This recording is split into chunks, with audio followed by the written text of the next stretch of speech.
señores, bienvenidos a Tiempos Modernos. Durante los tiempos que siguieron a la predicación de Jesús proliferaron las interpretaciones de su mensaje. No pocas de ellas eran disparatadas, pero otras parecían tener asiento en una interpretación razonable. Llevó siglos establecer el dogma como ha llegado hasta nuestros días. Pero ¿en qué consistían esas herejías, esas desviaciones de la doctrina cristiana ortodoxa? El nacimiento del cristianismo dio lugar a diversas interpretaciones de la predicación original, especialmente en la mitad oriental del imperio. Una buena parte de dichas interpretaciones fueron rechazadas desde antes de estar formulado el dogma con precisión, por lo que debía existir un cierto acuerdo al respecto. Las herejías giraban en torno a aspectos teológicos disputados y proliferaron entre el siglo II y el siglo V. El adopcionismo comenzó a ser predicado en Roma en el año 190 y su propagandista, Teodoto de Bizancio, fue excomulgado por el Papa Víctor. La doctrina adopcionista sostenía que la naturaleza de Cristo era solamente humana y que Dios le había adoptado como hijo tras su bautismo. Se extendió de diversos modos hasta el siglo IX. Algo contrario defendían los monofisitas, para quienes Cristo era tan solo espíritu y carecía de naturaleza humana, frente al dogma católico de acuerdo al cual las dos naturalezas, divina y humana, están presentes en Cristo sin separaciones ni confusiones. La naturaleza divina habría absorbido la humana tras la encarnación, por oposición al nestorianismo, que sostenía que en Cristo había dos personas en lugar de dos naturalezas en una sola persona. Cristo era una persona habitada por Dios. El nestorianismo sobrevive hasta el día de hoy en Oriente Medio. Mediado el siglo II surgió el montanismo, un movimiento apocalíptico en el que Montano y sus discípulos decían tener revelaciones del Espíritu Santo. Era un movimiento muy puritano que prescribía el ayuno extremo, un marcado ascetismo, castidad incluso en el matrimonio y una vocación de martirio. Aunque a fines del siglo II desapareció en casi todas partes, siguió existiendo en Asia Menor durante 200 años más. También en el siglo II surgió el marcionismo, que pretendía deslindar la figura de Yahvé, el Dios del Antiguo Testamento, del Dios del Nuevo Testamento. Consecuentemente, Marción rechazaba los elementos más judíos del cristianismo. Elaboró su propio canon de libros, lo que empujó a la Iglesia a definir el suyo. Predicaba un puritanismo estricto en la alimentación y en el sexo y la observancia de una pobreza extrema. En la controversia sobre la Trinidad, la principal herejía fue la arriana, que consideraba que no existían tres personas en Dios, sino que Jesús era de una naturaleza distinta a la del Padre que le había creado. El arrianismo procedía del adopcionismo y de hecho Arrio fue instruido en las doctrinas de Pablo de Samosata. Fue condenado en el Concilio de Nicea en 325, pero se había extendido tanto que se tardaron siglos en que desapareciera. Los visigodos que se asentaron en Hispania eran arrianos y aún quedaban algunos bien entrado el siglo VII. Y si los arrianos negaban la divinidad de Jesús, los macedonianos lo que negaban era la divinidad de la tercera persona de la Trinidad, el Espíritu Santo, lo que fue condenado en el primer concilio de Constantinopla en 381. En el siglo IV surgió el donatismo en el norte de África, una reacción contra la relajación de costumbres que llegó hasta el extremo de hacer descansar la validez de los sacramentos en la santidad del sacerdote celebrante. Según los donatistas, los pecadores estaban excluidos de la Iglesia. Reivindicaba el martirio de quienes resistieron a la persecución de Diocleciano. Algo posterior es el pelagianismo, así llamado por el monje britano Pelagio, quien negaba que el pecado original de Adán y Eva se hubiera transmitido a la humanidad, de modo que el bautismo carecía de sentido como algo más que como un acto simbólico. El hombre no necesitaba, pues, de la gracia divina para salvarse, y por tanto, el sacrificio de Cristo resultaba superfluo. Don Luis Antequera, sea usted muy bienvenido. Muy bien hallado me encuentro. Que así sea. Bueno, estamos hablando de las herejías de los primeros siglos, hablamos ya en otra ocasión del gnosticismo, como una herejía más genérica, pero ahora estas herejías son más, tienen un carácter quizá más concreto. Son las herejías desviaciones, antes incluso, y están consideradas como desviaciones, antes incluso de ser formulado el dogma. Es decir, que había una idea, o antes de ser incluso condenado por un concilio, es decir, que había una idea ya de lo que era ortodoxo, aunque no se hubiera formulado de una manera pormenorizada. Eso es complicado de determinar, Fernando, clarísimamente. Es decir, cuando nos enfrentamos al problema de las herejías, ¿a qué nos estamos enfrentando? ¿Cómo lo enfocamos el asunto? Estamos hablando efectivamente de una ortodoxia preestablecida y clara contra la cual se rebelan una serie de personas que son herejes y que lo único que pretenden es perturbar la unidad de la Iglesia, o por el contrario, lo que estamos hablando es de un dogma en formación que el ser humano no es capaz de comprender en su perfección y que tiene que ir determinando poco a poco. Incluso desde este segundo punto de vista, cuando vemos enfrentados a los partidarios de lo que luego va a ser la ortodoxia y lo que luego va a ser una herejía, en realidad, ¿qué es lo que resplandece? ¿Resplandece la verdad de los ortodoxos o lo que resplandece es la victoria de una serie de personas que se han expresado con mayor poder que otras? Al final, la determinación del dogma posiblemente sea una especie de mezcla de todos estos enfoques de los que te hablo, de todos estos factores, y esté estrechamente relacionado con todos ellos. Es difícil de determinar en todo caso, ¿no? Cuando uno se enfrenta al problema de la ortodoxia y de la herejía, realmente tiene que hacerlo con los ojos muy abiertos y aceptar cualquiera de estas posibilidades que te estoy planteando. Bueno, casi todas procedían de la zona oriental del Imperio, que era una zona con una elaboración filosófica más alta, y muchas de ellas se confundían con creencias previas.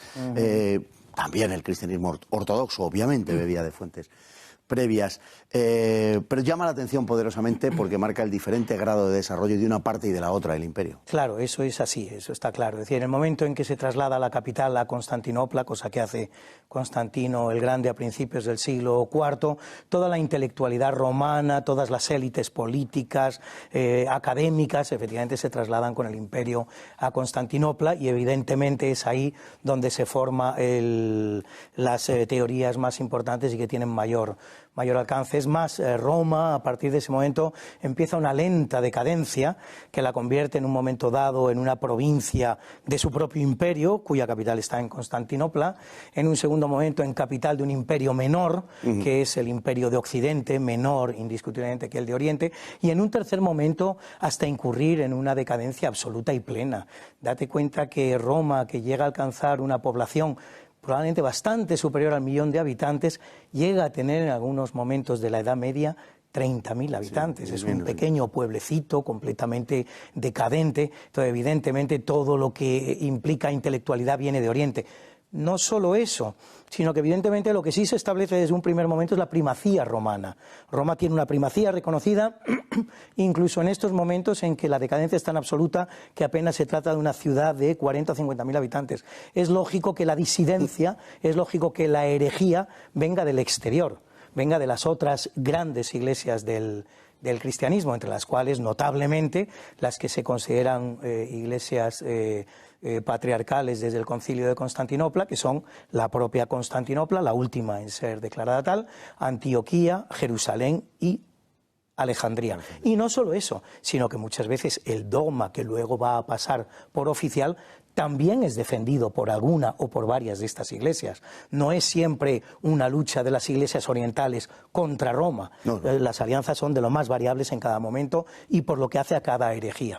Que solían girar en muchos casos en torno a la naturaleza de la Santísima Trinidad. Sí, ese es, no siendo las herejías gnósticas que ya tuvimos ocasión de tratar en este mismo programa, el primer tema que se plantean los cristianos es el de la naturaleza de la Santísima Trinidad. La Santísima Trinidad aparece claramente expresada en los Evangelios, concretamente en ningún caso tan claro como en el Evangelio de San Mateo, 29-18, donde dice ir por el mundo bautizando a las gentes en el nombre del Padre, del Hijo y del Espíritu Santo. No obstante, parece que esta terminología de Santísima Trinidad y de personas se la debemos a un autor del primer cristianismo de finales del siglo II, que es Tertuliano, que es el que ya nos habla de todo ello, y a partir de ese momento se trata de dotar de contenido a esa Santísima Trinidad. Y hay toda clase de herejías, las más dispares, las herejías adopcionistas, por ejemplo, que piensan que no hay tal hijo en esa Trinidad porque el Hijo es sencillamente una figura humana. Jesucristo no es otra cosa que un ser humano elegido por Dios en un momento dado, probablemente el bautismo, quizás la crucifixión, según los casos, para ser elevado a la condición divina, pero nace como ser humano. está la pintoresca herejía sabeliana, que sostiene que lo único esencial, lo único que realmente existe es Dios Padre, y que Dios Hijo y Dios Espíritu Santo son emanaciones de ese Dios Padre. Lo representa con una figura muy bonita, que es comparando a Dios Padre con el sol, del cual el Hijo sería la luz y el Espíritu Santo sería el calor. El calor, señor. Bueno, vamos a ver. En una gran parte de casos, y a lo mejor puede sorprender, pero es una constante, se trata de movimientos puritanos, movimientos que apelan a la abstinencia, incluso a la abstinencia carnal dentro del matrimonio, al martirio, a la pureza, al ayuno extremo en muchos casos. Los hay en mayor y menor medida, pero sí hay una tendencia al puritanismo y a achacar a la Iglesia oficial, vamos a decir así, una excesiva tolerancia para con determinadas actitudes menos estrictas. Eso es una constante a lo largo de la vida del cristianismo. Ya la primera herejía que se plantea en el seno del cristianismo ya tiene algo de esto.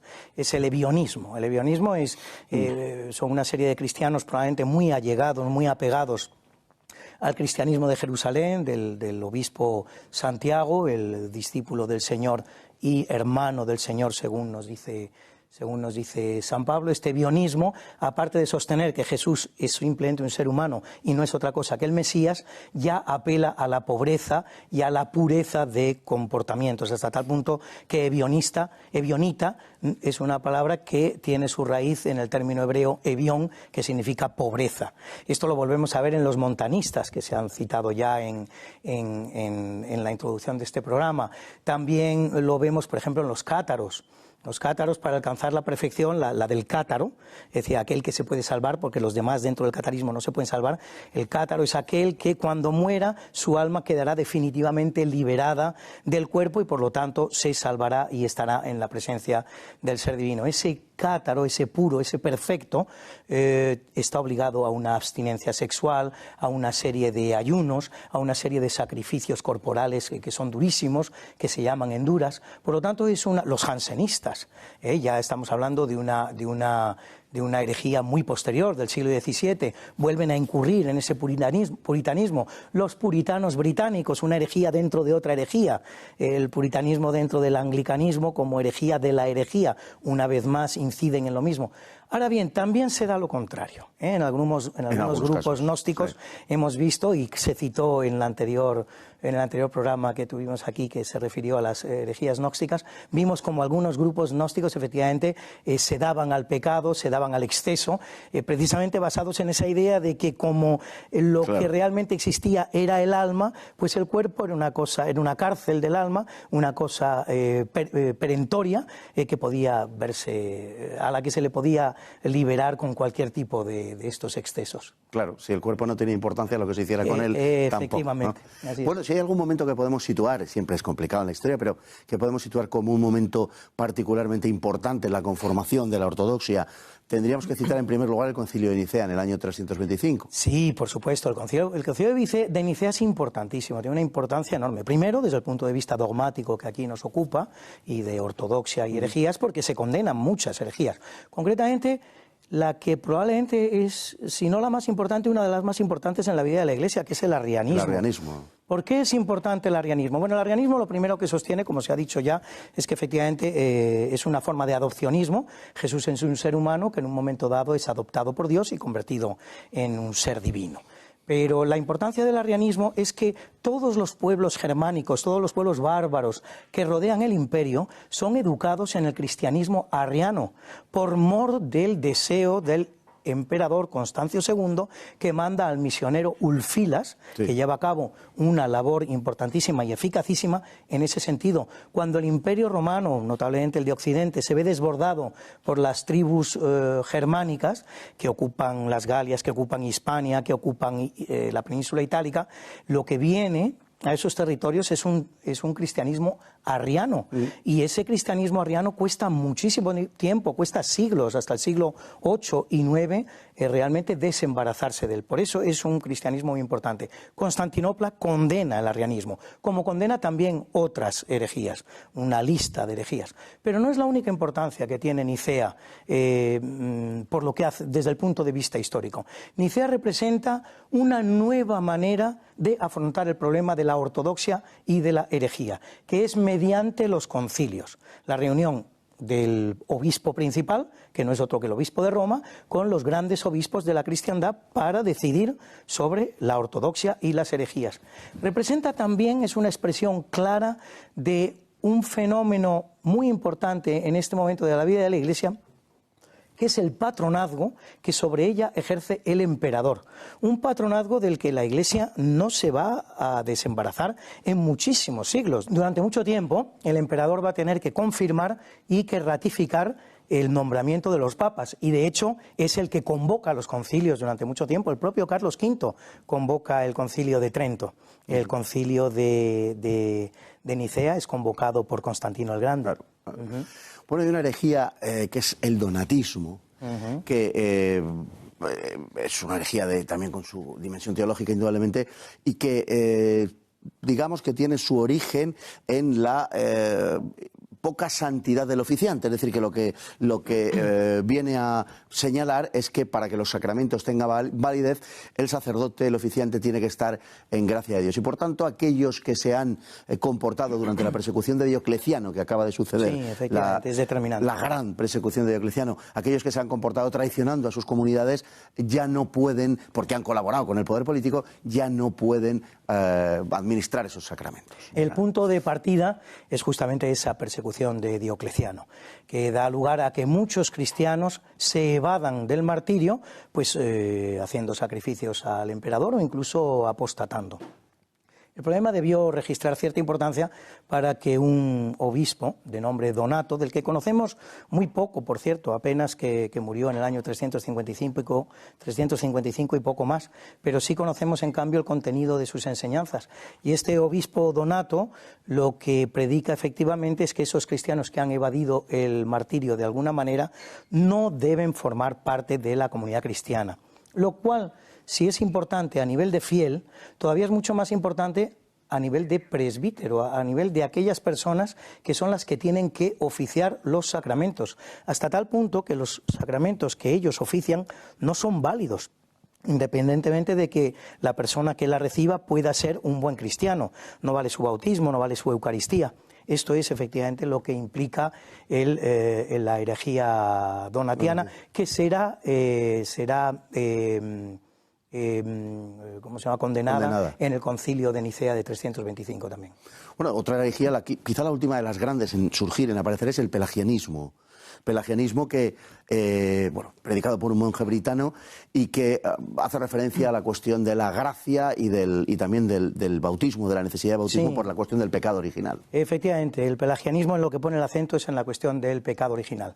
De Pelagio, que no es otra cosa que Pelayo, nuestro nombre castellano Pelayo, Pelagio tampoco conocemos excesivamente sobre lo que es su figura, su biografía histórica. Sabemos que nace en el año 360, que es un monje britano, pero lo que él sostiene, el contenido de sus enseñanzas, lo que él sostiene es que el pecado de Adán y de Eva fue privativo de ellos. Es un pecado que cometieron ellos y del que por lo tanto tendrán que responder ellos, pero en modo alguno la especie humana.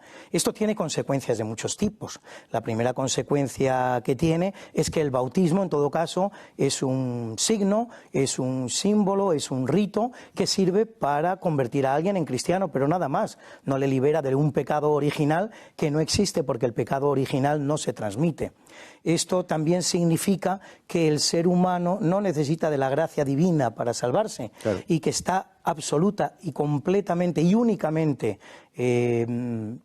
sometido al libre albedrío. Es decir, es perfectamente capaz de salvarse con sus solas fuerzas y, de hecho, incluso, lo que sostiene Pelagio, es que el ser humano está muy capacitado para hacerlo con sus solas fuerzas. Pues Pues don Luis Antequera, autor de este libro que le recomiendo vivamente porque es magnífico, sinceramente, de Saulo a Paulo, el rabino que se cayó del caballo, que tiene varios libros sobre estas temáticas, pero este es el último que ha publicado y reitero que es un libro verdaderamente merecedor de ser leído. Muchísimas gracias por estar con nosotros una vez más. Un placer de nuevo estar contigo aquí, Fernando. Verdaderamente lo mismo te digo. Y a todos ustedes igualmente, muchísimas gracias por estar ahí cada día y hasta el próximo programa, si Dios quiere.